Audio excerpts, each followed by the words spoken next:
आज आम पढ़ा ओडिया साहित्य इतिहास आउ जड़े आगधाड़ीर स्रष्टा जड़े चिरकालीन महान साहित्य साधक कांत कवि लक्ष्मीकांत महापात्र संपर्क एवं तांकर उपन्यास विषय 1888 मसीहा डिसेम्बर 9 तारिख मार्गशीर मास गुरुवार रे कटक ठारे से जन्मग्रहण करथिले।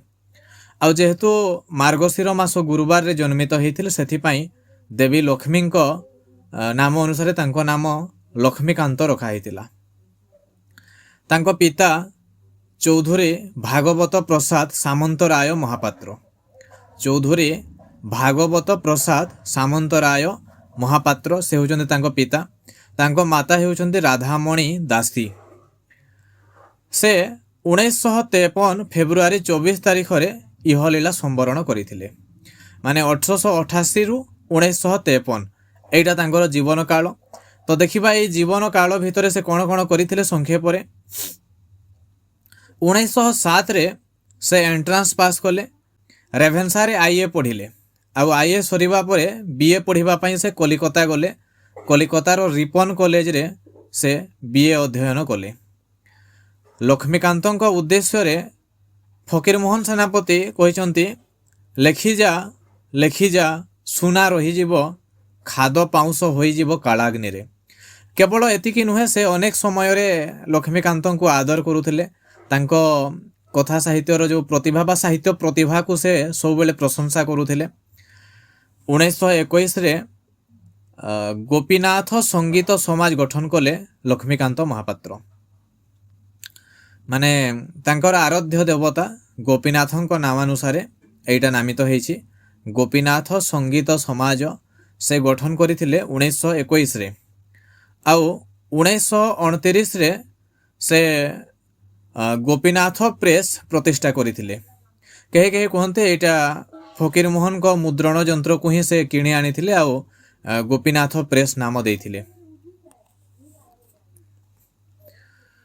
प्रकृत रे ओडिशार राज्य संगीत वंदे उत्कल जननीर स्रष्टा भाव रे से बेस परिचित सुप्रतिष्ठित सबुथिरु वंचित करी संगीत एवं बुढ़ा संखारी गल्प ए दुईटा भी ओडिशा रे बेस जनप्रिय। तांको सारस्वत प्रतिभारे मुग्ध हेइकी लक्ष्मी नारायण साहू तांकु कांत कवि भाव रे प्रथमे संबोधित करथिले। लक्ष्मी नारायण साहू गोटे मंचरे ही तांकु कांत कवि बोली संबोधित करथिले। 1937 मसीह प्रकाशित होइथिबा डगर पत्रिकार से थिले प्रतिष्ठाता संपादक। तांकर विशिष्ट कृतिराजी भितर रहिछि उपन्यास कणा मामू, संगीत गुच्छ रहिछि जीवन संगीत माने एथिरे सबु गीति कविता बा संगीत गुडाक अछि। तांकर गल्प संकलन रहिछि देही पद पल्लव मुदारम, लालिका रहिछि चटक चंद्रहास चंपू एटा भी बहुत प्रसिद्ध। आउ शरीर माध्यम नाम रे तांकर गोटे प्रबंध संकलन भी रहिछि। तेबे आमे जेहेतु उपन्यास विषय रे अध्ययन करूछे तो कणा मामू उपन्यास आड़कू ही जिबा। कणा मामू हेउछि एक असंपूर्ण उपन्यास। 1937 रे एई उपन्यासर लेखा आरंभ करथिले। आउ कार्य व्यस्तता जो ताकू से अधारे छाड़ी देथिले। पुणी 1947 सेप्टेम्बर 8 तारिख रु डगर पत्रिका रे एटा धारावाहिक भावे प्रकाश पाइला। तथापि संपूर्ण हो पारि नथिला। 1951 रे पुणी किछि अंश लिखिले तथापि शेष करि पारिले नाही। माने बारंबार प्रयास करिथिबा सत्वे एही उपन्यास को से संपूर्ण करि पारिले नाही। एटा अधारे ही रही गला। कणा मामू उपन्यास रे रहिछि आदर्श मानविकतार मूल्यबोध और स्वदेशी आंदोलनर चित्र। आदर्श मानविकतार मूल्यबोध एवं स्वदेशी आंदोलनर चित्र कणा मामू उपन्यास रे रहिछि। एहार नायक हेउचंती कणा मामू। आउ अभिराम बोली गोटे चरित्र। एथिरे अन्य चरित्र गुड़िक हेउचंती अनु, कुसुनिया, प्रधान बुढ़ा, मुनीष बाबू आउ गाँ टाउटर गोटे रही पटनायके बा पटनायक। तो एबे आमे संक्षेप रे यार कथा वस्तुटा टिके देखिबा। प्रथम कथा हेउछि ए जो कणा मामू चरित्र ମାନେ ଇଏ ସେମିତି କାହାର ମାମୁଁ ନୁହନ୍ତି, ତାଙ୍କ ନାମ ହିଁ କଣା ମାମୁଁ, ଅର୍ଥାତ୍ ସମସ୍ତେ ତାଙ୍କୁ କଣା ମାମୁଁ ବୋଲିକି ହିଁ ଡାକନ୍ତି। ଆଉ ବୁଢ଼ା ପିଲାରୁ ବୁଢ଼ା ପର୍ଯ୍ୟନ୍ତ ପୁରୁଷାନୁକ୍ରମେ ସମସ୍ତେ ତାଙ୍କୁ କଣା ମାମୁଁ ବୋଲି କୁହନ୍ତି। ଡେବିରି ଆଖିର ଡୋଳାଟା ଡିମା ହୋଇ ବାହାରି ପଡ଼ିଥିବାରୁ ଆଖିଟା କଣା, ମାନେ ତାଙ୍କର ଯେଉଁ ଡେବିରି ଆଖି ବା ବାମ ଆଖି ତାର ଡିମା ମାନେ ଡୋଳାଟା ଡିମା ହେଇକି ବାହାରି ପଡ଼ିଥିଲା, ସେଥିଲାଗି ତାଙ୍କ ଆଖିଟା ଟିକେ କଣା ଥିଲା, ସେଥିପାଇଁ ତାଙ୍କୁ କଣା ମାମୁଁ କୁହାଯାଉଥିଲା। କଣା ମାମୁଁ ନିଜେ ତାଙ୍କ ନାମକରଣ ବିଷୟରେ ଅତୀତର ଗୋଟେ ସାହସିକ କାହାଣୀ ବି କୁହନ୍ତି। ମାନେ ସେ କୁହନ୍ତି ଯେ ଥରେ ବନ୍ୟାଗ୍ରସ୍ତ ଲୋକଙ୍କୁ ସାହାଯ୍ୟ କରିବାକୁ ନାଁରେ ବସି ନଈ ପାର ହୋଇ ଯିବାବେଳେ ରୋଷେଇ ହେଉଥିବା ଯୋଗୁଁ ନାଁରେ ନିଆଁ ଲାଗିଗଲା। ଖଣ୍ଡେ ଜ୍ୱଳନ୍ତା ନିଆଁ ରଡ଼ ଆସି ତାଙ୍କ ଆଖିରେ ବାଜିବାରୁ ଆଖିଟା କଣା ହେଇଗଲା। ଏଇ କାହାଣୀ ସେ ନିଜେ କୁହନ୍ତି ତାଙ୍କ କଣା ହେବା ପ୍ରସଙ୍ଗକୁ ଜଣାଇବା ପାଇଁ। କେହି କେହି କୁହନ୍ତି ଯେ ଗୋଟେ ଉତ୍ସବରେ ଗଛ ବାଣ ଜଳାଇବାକୁ ଯାଇ ତାଙ୍କର ଏଇ ଦଶା ହେଇଛି ବୋଲି ବି କୁହନ୍ତି। ତାଙ୍କୁ କଣା ବୋଲି ପୁଣି ଲୋକେ ଜାଣିଲେ କେମିତି, ତାକୁ ନେଇକି ବି କିଛି ସେମିତି କଥା ରହିଅଛି। ଯେମିତିକି ଅନେକ କହନ୍ତି ଗୋଟେ ରାଣ୍ଡ ଝିଅ ସହିତ ବିବାହ ହେବାକୁ ସେ ରାତାରାତି ପଟୁଆରେ ଯାଇଥିଲେ, ମାତ୍ର ଆଖିରେ କଳା ଚଷମା ଲାଗିଥିବାରୁ ତାଙ୍କୁ ଅନ୍ଧ ବୋଲି ଜାଣିପାରି ଝିଅର ମା' ମନା କରିଦେଲେ ଆଉ ସେ ପଳାଇ ଆସିଲେ। ସେହି ଦିନଠାରୁ ସେ କଣା ବୋଲି ସବୁଆଡ଼େ ପ୍ରଚାରିତ ହେଇଗଲା। ଆଉ କେତେକ କହନ୍ତି ସେ ବାସୁଦେବ ପଟ୍ଟନାୟକଙ୍କର କିଣ ମାମୁଁ, କାଳକ୍ରମେ କିଣରୁ ସେଇଟା କଣା ହେଇଯାଇଛି ବୋଲି ବି ଲୋକ କଥା ମାନେ ଲୋକ ମୁଖରେ ଏମିତି ପ୍ରଚଳିତ ଅଛି। ସେ ଯାହା ବି ହେଉ, ମାନେ ଏଇସବୁ ପ୍ରସଙ୍ଗ ତ ସେ ଉପନ୍ୟାସ ଭିତରେ ରହିଛି, କିନ୍ତୁ ଏଇ କଣା ମାମୁଁ ହେଉଛନ୍ତି ଜଣେ ଅତି ଆଦରର ମଣିଷ, ସମସ୍ତେ ତାଙ୍କୁ ଆଦର କରୁଥିଲେ, ସେଇଟା ହେଉଛି ବଡ଼ କଥା। ତାଙ୍କ ଗାଁରେ ତାଙ୍କର ଅବାଧ ପ୍ରବେଶ, ଖିଆ ପିଆ ଗାଧୁଆ ଶୁଆ ବସାର ବାରଣ ନାହିଁ, ମାନେ ସେ ଯାହା ଘରକୁ ଯାଇକି ବି ଖିଆପିଆ କରିପାରନ୍ତି, ଯାହା ଘରକୁ ଯାଇକି ବି ବସିପାରନ୍ତି। ଗାଁଟା ସାରା ସମସ୍ତଙ୍କ ଘରେ ତାଙ୍କ ପାଇଁ ଉନ୍ମୁକ୍ତ, କୌଣସିଠାରେ ବି ତାଙ୍କର କିଛି ବାରଣ ନଥିଲା। ସମୟ ସମୟରେ ସେ ମାନେ ଅଯାଚିତ ଭାବରେ ହାଜର ହୁଅନ୍ତି, ମାନେ କେହି ଡାକି ନଥିଲେ ବି ବିନା ନିମନ୍ତ୍ରଣରେ ବି ସେ କାହା ଘରକୁ ଯାଇକି ହାଜର ହେଇଯିବେ। ଛୋଟ ଛୋଟ ପିଲାଙ୍କର, ବିଶେଷତଃ ଦୁଷ୍ଟ ପିଲାଙ୍କର କଣା ମାମୁଁକୁ ପ୍ରାଣପଣେ ଡର। ଛୋଟ ପିଲାମାନେ ତାଙ୍କୁ ବହୁତ ଡରୁଥିଲେ। 10-12 ବର୍ଷ ଡେଇଁଗଲେ ପିଲାମାନେ ତାଙ୍କର ୟାର ବନି ଯାଆନ୍ତି, ମାନେ ଛୋଟ ଥିଲାବେଳେ ଡରୁଥାନ୍ତି, କିନ୍ତୁ ଯେତେବେଳେ ଟିକେ ବୟସ ହେଇଯିବ 10-12 ବର୍ଷ ହେଇଯିବ, ସେତେବେଳେ ତାଙ୍କର ୟାର ଅର୍ଥ କ'ଣ, ସାଙ୍ଗ ଭଳି ହେଇଯାଆନ୍ତି, ଆଉ ଡରନ୍ତି ନାହିଁ। ଆଉ ଏମାନଙ୍କୁ ଗାଁର ଆପଦ ବିପଦରେ ଧରିକି କଣା ମାମୁଁ ଲୋକଙ୍କର ସାହା ହେବା ପାଇଁ ସବୁବେଳେ ଚେଷ୍ଟା କରନ୍ତି, ସେମାନଙ୍କୁ ସାଙ୍ଗରେ ନେଇକି। କଣା ମାମୁଁ କହନ୍ତି ସେ କୁଆଡ଼େ ନବଗଡ଼ ରାଜାଙ୍କର ବଂଶଧର, ମାନେ ସେ ନିଜର ଅତୀତ ପ୍ରସଙ୍ଗ ବି ବେଳେବେଳେ କୁହନ୍ତି। ସେ ହେଉଛନ୍ତି ନବଗଡ଼ ରାଜାଙ୍କର ବଂଶଧର। ମନେ ରଖିବ ଏଇଟା, ମାନେ ଗୁରୁତ୍ୱପୂର୍ଣ୍ଣ କଥା ଏଇଟା। ସେ ଗଡ଼ ଉଆସ ବିଭବ କହିଲେ ନ ସରେ, ମାନେ ତାଙ୍କ ଯେଉଁ ରାଜବଂଶର ଯେଉଁ ଉଆସ, ସେଇ ଗଡ଼ର ଉଆସ ତାର ବି ସେ ବର୍ଣ୍ଣନା ଦିଅନ୍ତି। ପଠାଣ ମରହଟ୍ଟା ସାଙ୍ଗରେ ଲଢ଼େଇ କରି ରାଜ୍ୟପାଟ ଧନ ଦୌଲତ ସେ ହରାଇଛନ୍ତି। ସେ ରାଜ୍ୟର ରାଜାମାନେ ସଙ୍ଗୀତ ପ୍ରିୟ ଥିଲେ। ଦେଖ, ମାନେ ଲେଖକଙ୍କର ନିଜର ଯେଉଁଥି ପ୍ରତି ବେଶୀ ଆଗ୍ରହ ଥିଲା, ସେଇ ପ୍ରସଙ୍ଗଟା ତାଙ୍କ ଉପନ୍ୟାସ ଭିତରେ ବି ସେ ଫୁଟାଇଛନ୍ତି। ପ୍ରକୃତରେ କାନ୍ତକବି ଲକ୍ଷ୍ମୀକାନ୍ତ ମହାପାତ୍ର ଜଣେ ସଙ୍ଗୀତ ପ୍ରିୟ ମଣିଷ, ସଙ୍ଗୀତକୁ ସେ ବହୁତ ଭଲ ପାଉଥିଲେ। ଏମିତିକି ସଙ୍ଗୀତ, କଳା, ଅଭିନୟ ଏଇସବୁ ପାଇଁ ସେ ତାଙ୍କର ଅଧ୍ୟୟନ ଆଡ଼େ ବି କିଛି କିଛି ଅବହେଳା କରିଥିଲେ, ସେଇଟା ବି ତାଙ୍କ ଜୀବନୀରେ ରହିଅଛି। ତାଙ୍କ ବାପା ବି ଥରେ ଚିନ୍ତିତ ହେଇ ପଡ଼ିଥିଲେ, ଇଏ ମାନେ ଏଇସବୁ କ୍ଷେତ୍ରକୁ ଯାଉଛି କେମିତି ହେବ ବୋଲି, କିନ୍ତୁ ତଥାପି ସେ ତାଙ୍କର ସେଇ କଳା ପ୍ରତି ଆଦର ଆଉ ସାଧନା ଛାଡ଼ି ନଥିଲେ। ଯେଉଁଠାକୁ ବି ଯାଉଥିଲେ, ଯେଉଁଠାରେ ବି ରହୁଥିଲେ, ସେଇ କଳା ସହିତ ଜଡ଼ିତ ହେଇକି ରହୁଥିଲେ। କେତେବେଳେ କେଉଁଠାରେ ନାଟକ ବା ଗୀତିନାଟ୍ୟରେ ଅଭିନୟ କରୁଥିଲେ, କେତେବେଳେ ସଙ୍ଗୀତ ଗାନ କରୁଥିଲେ, ସଙ୍ଗୀତ ସାଧନା କରୁଥିଲେ, ତ କଳା ସହିତ ସେ ପୁରା ଜଡ଼ିତ ଥିଲେ। ତ ସେଇଭଳି ପ୍ରସଙ୍ଗ ତାଙ୍କର ଉପନ୍ୟାସ ଭିତରେ ବି ଫୁଟି ଉଠିଛି। ସେଇ ଯେଉଁ ରାଜଦରବାରର କଥା କୁହାଯାଉଛି, ସେଇ ରାଜଦରବାରରେ ଭାରତର ବିଭିନ୍ନ ଅଞ୍ଚଳରୁ ସଙ୍ଗୀତଜ୍ଞମାନେ ଆସି ବିଭିନ୍ନ ପ୍ରକାରର ଅତି ଅଦ୍ଭୁତ କାର୍ଯ୍ୟ ସମ୍ପାଦନ କରିପାରୁଥିଲେ। ଆଉ ଏହା ସହିତ ରାଜାମାନେ ଶିକାର ପ୍ରିୟ ଏବଂ ସର୍କସ ପ୍ରିୟ ମଧ୍ୟ ଥିଲେ। ମାମୁଁ ଯେତେବେଳେ ସଙ୍ଗୀତର ଉପାଦେୟତା ବୁଝାଇ ଦେଲେ ତ ଗାଁର ଟୋକା ଦଳଙ୍କୁ ଧରି ପ୍ରଥମେ ଗୋଟେ ସଙ୍ଗୀତ ଆଖଡ଼ା ଖୋଲିଲେ।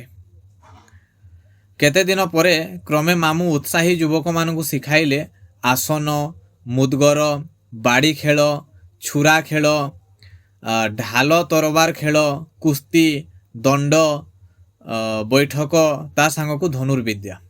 ମାନେ ସେ ଗାଁରେ ଗୋଟେ ଆଖଡ଼ା ଖୋଲିକି ସେଠାରେ ସଙ୍ଗୀତ ଶିଖେଇବା ସହିତ ଏଇ ସବୁ ବିଦ୍ୟା ବି ଶିଖଉଥିଲେ। ମାସ କେତୁଟାରେ ସମସ୍ତେ ଗୋଟାଏ ଗୋଟାଏ ପହିଲମାନ ବନିଗଲେ। ମାନେ ଏମିତି ଭାବରେ ସେମାନଙ୍କୁ ସେଇଟା ଶିଖେଇଲେ ଯେ କିଛି ମାସ ଭିତରେ ସେଠାରେ ଆଖଡ଼ାରେ ଯେତେ ପିଲା ଯୋଗଦାନ କରିଥିଲେ ସମସ୍ତେ ଗୋଟେ ଗୋଟେ ପହିଲମାନ ବନିଗଲେ। ଟୋକାମାନେ ଯୁବକ ସୁଲଭ ଚପଳତାରେ ଚୋରି ଲୁଚି କରି ମାଛ ଧରା ଇତ୍ୟାଦିରେ ମାତିଲେ। ମାମୁଁ ତାଙ୍କୁ ଆସନ୍ନ ବିପଦରୁ ରକ୍ଷା କରି ପରେ ବହୁତ ଗାଳି ଦିଅନ୍ତି। ମାନେ ଯେତେବେଳେ ଯଦି ସେମିତି କାମ କରୁ କରୁ କେଉଁ ପିଲା ଯଦି କିଛି ବିପଦରେ ପଡ଼ିଲା ଭଳି ହେଇଯାଏ ତେବେ ତାଙ୍କୁ ସେଠାରୁ ଉଦ୍ଧାର କରିକି ପରେ ପୁଣି ଗାଳି ଦିଅନ୍ତି। ଖରାପ କାର୍ଯ୍ୟକୁ ଯିବା ପାଇଁ ମନା କରନ୍ତି। ଟୋକାମାନେ ଅଳସୁଆ ହେଲେ ସେ ବିରକ୍ତ ହୁଅନ୍ତି। କଣା ମାମୁଁ ଟୋକା ଦଳକୁ ଧରି ଗୋଟେ ପ୍ରହସନ ଲଗାଇଛନ୍ତି ଓ ଟୋକାଙ୍କୁ ଉଜାଡ଼ୁଛନ୍ତି ବୋଲି ପ୍ରଥମେ ଗାଁବାସୀ ମାନେ କଣା ମାମୁଁଙ୍କ ଉପରେ ଚିଡ଼ୁଥିଲେ।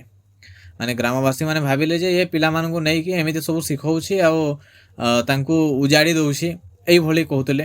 ମାତ୍ର ଗୋଟିଏ ଘଟଣାରେ ଅନେକଙ୍କର ମନ ପରିବର୍ତ୍ତନ ହେଇଗଲା। ସେଇ ଘଟଣାଟି କ'ଣ ଦେଖିବା। ଦିନେ ଅଧରାତିରେ ସେଇ ଗାଁର ପ୍ରଧାନ ଘରେ ଡକାୟତ ମାନେ ପଶି ଧନ ସମ୍ପତ୍ତି ସହ ତାଙ୍କର ଏକମାତ୍ର ନାତୁଣୀ ଅନୁକୁ ଧରି ପଳାଇଲେ। ଅନୁ ହେଉଛି ଏହାର ଗୋଟେ ଗୁରୁତ୍ୱପୂର୍ଣ୍ଣ ଚରିତ୍ର। ହୁରି ହେବା ପରେ ଗାଁ ଲୋକେ ଜମା ହୋଇ ଏଣୁ ତେଣୁ ଶୁଖିଲା ପ୍ରଶ୍ନ ପଚାରି ସମୟ ନଷ୍ଟ କରିବାକୁ ବସିଲେ। କେହି ପ୍ରତିକାର ପାଇଁ ତତ୍ପର ହେଲେ ନାହିଁ। କିନ୍ତୁ ସଙ୍ଗେ ସଙ୍ଗେ କଣା ମାମୁଁ ନିଜ ସାଙ୍ଗରେ ଆଖଡ଼ାର 8ଟି ଟୋକାଙ୍କୁ ଧରି ଗୋଟିଏ ଦିଗରେ ଗଲେ ଓ ଅନ୍ୟ ଦିଗରେ କୁସୁନିଆ ଅଧୀନରେ 11 ଜଣଙ୍କୁ ପଠାଇଦେଲେ। ମାନେ ଦେଖ ଗାଁର ଅନ୍ୟ ସମସ୍ତେ ଖାଲି କଥାବାର୍ତ୍ତା ହେଉଛନ୍ତି, ପ୍ରଶ୍ନ କରୁଛନ୍ତି କେମିତି ଆସିଲେ, କ'ଣ ହେଲା, ମାନେ ଇତ୍ୟାଦି ପ୍ରଶ୍ନ ସେମାନେ କରୁଥିବେ। କିନ୍ତୁ କଣା ମାମୁଁ କ'ଣ କରିଛନ୍ତି, ସେ 8ଟା ଟୋକାଙ୍କୁ ନେଇକି ଗୋଟେ ଦିଗରେ ଯାଇଛନ୍ତି ଆଉ କୁସୁନିଆ ସହିତ 11 ଜଣଙ୍କୁ ଦେଇକି ଆଉ ଗୋଟେ ଦିଗକୁ ପଠାଇଛନ୍ତି। ସେମାନେ ଡକାୟତ ମାନଙ୍କ ଠାରୁ ଗୋଟିଏ ବୁଦାରୁ ସମ୍ମିଳିତ ଭାବରେ ଅନୁକୁ ଉଦ୍ଧାର କରି ଆଣିଛନ୍ତି। ଡକାୟତ ମାନେ ଛାଡ଼ି ଯାଇଥିବା ଗୋଟେ ପିସ୍ତଲ ବି ସେମାନେ ତାଙ୍କ ସାଙ୍ଗରେ ଆଣିଛନ୍ତି। ଆଉ ନାତୁଣୀକୁ ପାଇକି ପ୍ରଧାନ ବୁଢ଼ା ବି ବହୁତ ଖୁସି ହେଇଛି।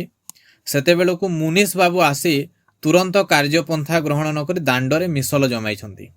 ପ୍ରକୃତରେ ଯେଉଁ କାମ ସେ ମୁନିଷ ବାବୁ କରିବା କଥା ସେ ଆସିକି ଦାଣ୍ଡରେ କଥା ଜମାଇଛନ୍ତି। ସମସ୍ତଙ୍କ ଠାରୁ କେବଳ ଜମାନ ବନ୍ଦୀ ନେଉଛନ୍ତି। ଚୋର ପଶିବା ଆଗରୁ ଖବର ଦିଆଯାଇ ନଥିବାରୁ ଗ୍ରାମବାସୀଙ୍କୁ ହୁଣ୍ଡା, ନିର୍ବୁଦ୍ଧିଆ, ବେକୁବ ବୋଲି ଗାଳି ଦେଉଛନ୍ତି। ମାନେ ଚୋର ଆସିବା ପୂର୍ବରୁ ସେମାନେ କେମିତି ଜାଣିବେ ଯେ ଖବର ଦେବେ, କିନ୍ତୁ ସେଇଟା ହିଁ ଘଟିଛି। ଯିଏ ମୁନିଷ ବାବୁ ଅଛନ୍ତି ସେ ଗାଳି ଦେଉଛନ୍ତି ଚୋର ଆସିବା ଆଗରୁ କାହିଁକି ଖବର ଦେଲ ନାହିଁ ବୋଲି। ଯେତେବେଳେ ଗାଁ ଦାଣ୍ଡରେ ଏଇ ସବୁ ଚାଲିଛି ତ ସେଠାକୁ ଆସିକି ପହଞ୍ଚି ଯାଇଛନ୍ତି କଣା ମାମୁଁ। ଅନୁକୁ ନେଇକି ସେ ଆସିଛନ୍ତି। ମୁନିଷ ଏଥିରେ ତାଙ୍କ ପ୍ରତି ସନ୍ତୁଷ୍ଟ ହେବା ଦୂରେ ଥାଉ ବରଂ ତାଙ୍କୁ ଏଣୁ ତେଣୁ ଜେରା କରି ଅଶ୍ଳୀଳ ଅଭଦ୍ର ଭାଷାରେ ଗାଳି ଦେଇଛନ୍ତି। ମାନେ ଯିଏ ଉଦ୍ଧାର କରିଛନ୍ତି, ଯିଏ ଭଲ କାମ କରିଛନ୍ତି ତାଙ୍କୁ ବି ମୁନିଷ ବାବୁ ସନ୍ଦେହ କରିଛନ୍ତି ଆଉ ଅଭଦ୍ର ଭାଷାରେ ଗାଳି ବି ଦେଇଛନ୍ତି। ଡକାୟତ ଦଳ ସହିତ କଣା ମାମୁଁ ସମ୍ପୃକ୍ତ ବୋଲି ସେ ମତ ଦେଇଛନ୍ତି। ମାନେ ତାକୁ ବି ସେ ଡକାୟତ ଦଳ ସହ ସମ୍ପୃକ୍ତ ବୋଲି ମତ ଦେଇଛନ୍ତି। ମୁନିଷଙ୍କର ଅସହ୍ୟ ଦୁର୍ବ୍ୟବହାର ଓ କୁତ୍ସିତ ଭାଷା ପ୍ରୟୋଗରେ କଣା ମାମୁଁ ମୁନିଷକୁ ମାରିବା ପାଇଁ ତାଙ୍କ ପାଖ ଭିଡ଼ିଗଲେ। ଲୋକମାନେ ଅଟକାଇ ନଥିଲେ ମୁନିଷଙ୍କ ଅବସ୍ଥା 12 ଗଣ୍ଡା 2 କଡ଼ା ହୋଇଯାଇଥାନ୍ତା। ମାନେ ଯେତେବେଳେ ସେମିତି କୁତ୍ସିତ ଭାଷା, ଅସହ୍ୟ କଥା କହିଲେ ତ କଣା ମାମୁଁ ମୁନିଷକୁ ମାରିଦେବା ପାଇଁ ଧାଇଁ ଯାଇଛନ୍ତି, କିନ୍ତୁ ଲୋକେ ସେଠାରେ ମୁନିଷକୁ ରକ୍ଷା କରିଛନ୍ତି। ଏ ଘଟଣାରେ ଅନୁକୁ ଡାକ୍ତର ମାଇନା କରିବାକୁ ମୁନିଷ ଡରାଇବାରୁ ପ୍ରଧାନ ବୁଢ଼ା ବାଧ୍ୟ ହୋଇ ତାଙ୍କୁ ଲାଞ୍ଚ ଦେଇଥିଲେ।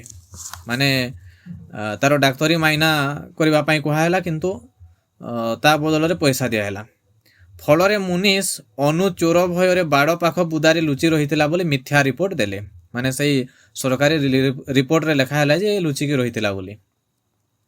ମାମୁଁ ଡକାୟତଙ୍କର ଯେଉଁ ପିସ୍ତଲ ଆଣିଥିଲେ ତାହା ମୁନିଷ ଆଡ଼କୁ ଝାମ୍ପ ଦେଲା ବେଳେ ଅଣ୍ଟାରୁ ଖସି ପଡ଼ିଥିଲା।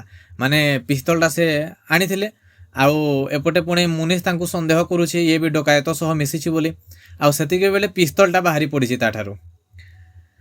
ମୁନିଷ ଏହି ଘଟଣାରେ ମାମୁଁଙ୍କ ଦାଗୀ ବୋଲି କହିବାକୁ କୁଣ୍ଠାବୋଧ କରିନଥିଲେ। ମାନେ ଯେତେବେଳେ କଣା ମାମୁଁ ଠାରୁ ପିସ୍ତଲ ବାହାରି ଯାଇଛି।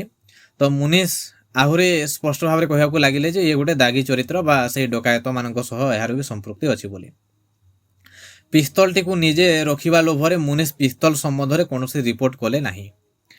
ଏହି ଘଟଣା ପରେ କ'ଣ ହେଇଛି, ଆଖଡ଼ାର ଟୋକାମାନେ ଗୋଟିଏ ପରେ ଗୋଟିଏ ଖସିବାକୁ ଲାଗିଲେ। ମାନେ ଯେତେବେଳେ ବନ୍ଧୁକଟା ବା ପିସ୍ତଲଟା ବାହାରି ଯାଇଛି ତ ପିଲାମାନେ ଗୋଟେ ଗୋଟେ କରି ସେଠାରୁ ଖସି ଯାଇଛନ୍ତି।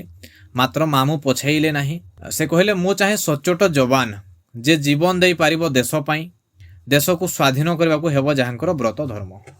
ତ ଏଠାରେ ଦେଖନ୍ତୁ ସ୍ୱାଧୀନତା ଆନ୍ଦୋଳନର ପ୍ରଭାବ ବି ଏହି ଉପନ୍ୟାସ ଉପରେ ପଡ଼ିଅଛି। ଅବଶିଷ୍ଟ ଆଖଡ଼ା ଟୋକା ରାତିରେ ଗାଁ ଜଗିବା କାମ କରିବାରୁ ଲୋକମାନଙ୍କର ଚୋର ଭୟ କମିଗଲା ଆଉ ସେମାନଙ୍କ ପ୍ରତି ଲୋକମାନଙ୍କର ସ୍ନେହ ସହାନୁଭୂତି ବି ବଢ଼ିଗଲା। ଆଗରୁ ଯେଉଁ ସେମାନେ ନିନ୍ଦା କରୁଥିଲେ ପିଲାମାନଙ୍କୁ ଉଜାଡ଼ି ଦେଉଛି ବୋଲି, କିନ୍ତୁ ପରବର୍ତ୍ତୀ ସମୟରେ ତାଙ୍କ କାମ ଦେଖିକି ଗାଁର ଲୋକେ ବି ସେମାନଙ୍କୁ ସ୍ନେହ ଆଦର କଲେ। ଅଚାନକ ଭାବରେ ମୁନିଷ ଦିନେ ସଦଳେ ଆସି ଆଖଡ଼ା ଘର ଖାନ୍ତଲାସ କଲେ ଓ ଟୋକାମାନଙ୍କୁ ତାଙ୍କର ଦଳର ମାଲ ମସଲା ଖାତାପତ୍ର ରେକର୍ଡ ଆଦି ମାଗିଲେ। ଏସବୁ କିଛି ତାଙ୍କ ଦଳରେ ନଥାଏ ବୋଲି ମାମୁଁ ଜବାବ ଦେଲେ। ଚୋର ଦଳ ଛାଡ଼ି ଯାଇଥିବା ଗୋଟେ ଟର୍ଚ୍ଚ ଲାଇଟ୍ ଗୋଟେ ଟୋକାଟିଏ ନେଇ ଆସିଲେ। ମାମୁଁ ତାକୁ ନେଇ ରଖିଥିଲେ। ଟର୍ଚ୍ଚ ଲାଇଟ୍ ସମ୍ବନ୍ଧରେ ମୁନିଷ ପଚାରିବାରୁ ମାମୁଁ ସତ୍ୟ ଘଟଣା କହିଦେଲେ। ମାନେ ସେଇ ଯେତେବେଳେ ଅନୁକୁ ବଞ୍ଚାଇବା ପାଇଁ ଯାଇଥିଲେ ସେଠାରୁ ସେମାନେ ଟର୍ଚ୍ଚ ଲାଇଟ୍ଟେ ବି ଆଣିଥିଲେ। ତ ସେ ବିଷୟରେ ସେ ସତ ସତ କହିଦେଲେ। କିନ୍ତୁ ମୁନିଷ ତାଙ୍କୁ ଗୁଣ୍ଡା ଡକାୟତ ଦଳର ସର୍ଦ୍ଦାର ବୋଲି ପ୍ରମାଣ କରିବା ପାଇଁ ଚେଷ୍ଟା କଲେ। ମାମୁଁଙ୍କୁ କଣା, କୁଜା, ଟେରା, ଛୋଟା ଇତ୍ୟାଦି କହିବାରୁ ମାମୁଁ ରାଗି ଯାଇଥିଲେ। ମାତ୍ର ଶେଷରେ ଯେତେବେଳେ ଶଳା ବୋଲି ଗାଳି ଦେଲେ ସେତେବେଳେ ମାମୁଁ ଉହୁଙ୍କି ଆସି ମୁନିଷଙ୍କ ବାଁ ଗାଲରେ ଦେଲେ ଏମିତି ଏକ ବ୍ରହ୍ମ ଚାପୁଡ଼ା ଯେ ମୁନିଷ ବିଚାରା ଚକା ଭଉଁରୀ ଖାଇ ଧରଣୀ ତଳେ ଦୁଲକିନା ପଡ଼ିଗଲେ। ପାଖରେ ଥିବା ଲୋକେ ଭୟରେ ଛାନିଆ ହେଇଗଲେ।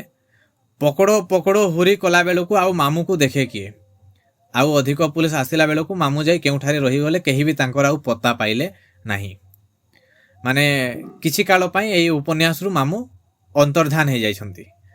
ମାମୁଁଙ୍କ ଅନ୍ତର୍ଧାନରେ ଟୋକା ଦଳ ଯେ କେବଳ ଭାଙ୍ଗି ପଡ଼ିଥିଲେ ତାହା ନୁହେଁ, ସମସ୍ତେ ସେ ଯେଉଁ ଗୋଟେ ଏକତ୍ରିତ କରିକି ରଖିଥିଲେ ସେଇଟା ଧୀରେ ଧୀରେ ଭାଙ୍ଗିଗଲା।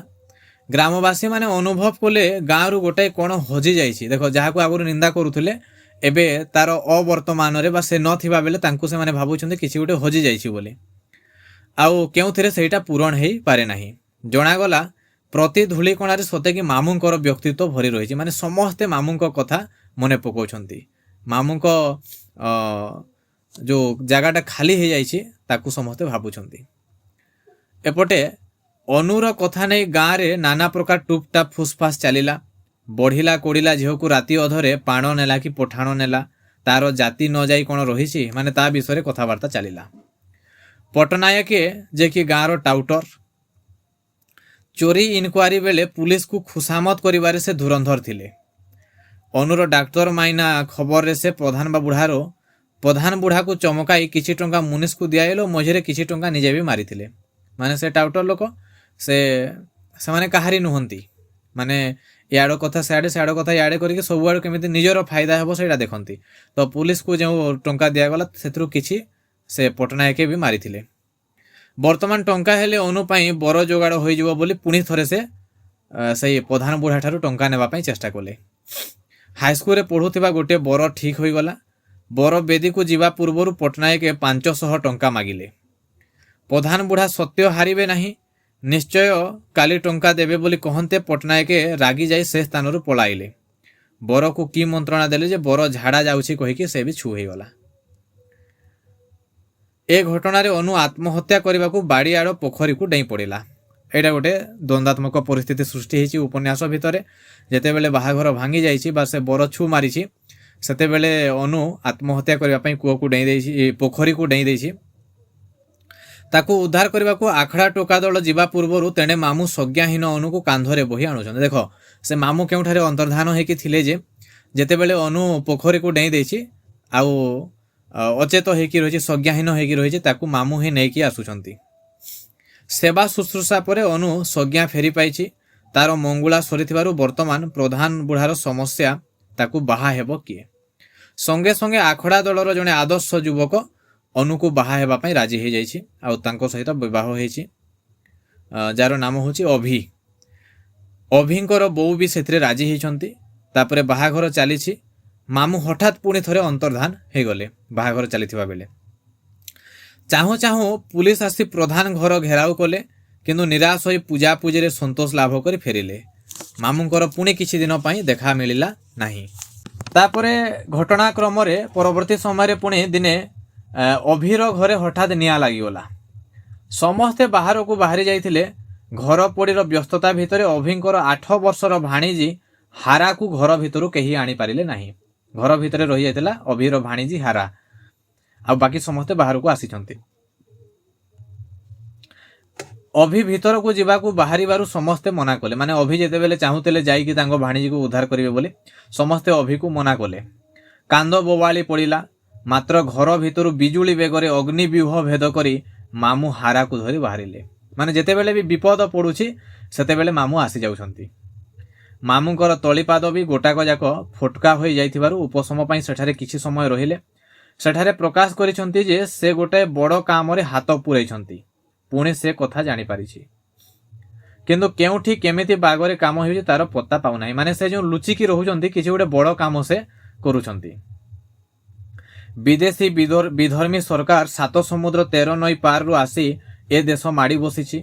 ଏ ଦେଶର ଧର୍ମ, ଶକ୍ତି, ସମ୍ମାନ, ସଂସ୍କୃତି ସବୁ ବୁଡ଼ାଇ ଅନ୍ୟାୟ ଅତ୍ୟାଚାର କରିବାରେ ଲାଗିଛି। ତାକୁ ତୋଡ଼ିବା ପାଇଁ ଦେଶ ସାରା ଉତ୍ତେଜନା ଦେଖାଦେଲାଣି। ଏ କାମ ପାଇଁ ସବୁ କିଛି ତ୍ୟାଗ କରିବାକୁ ପଡ଼ିବ। ଜୀବନ ନେବାକୁ ହେବ, ଦରକାର ପଡ଼ିଲେ ଜୀବନ ଦେବାକୁ ବି ହେବ। ଏଇଭଳି ମନ୍ତ୍ରଣା ଦେଇଛନ୍ତି ମାମୁଁ।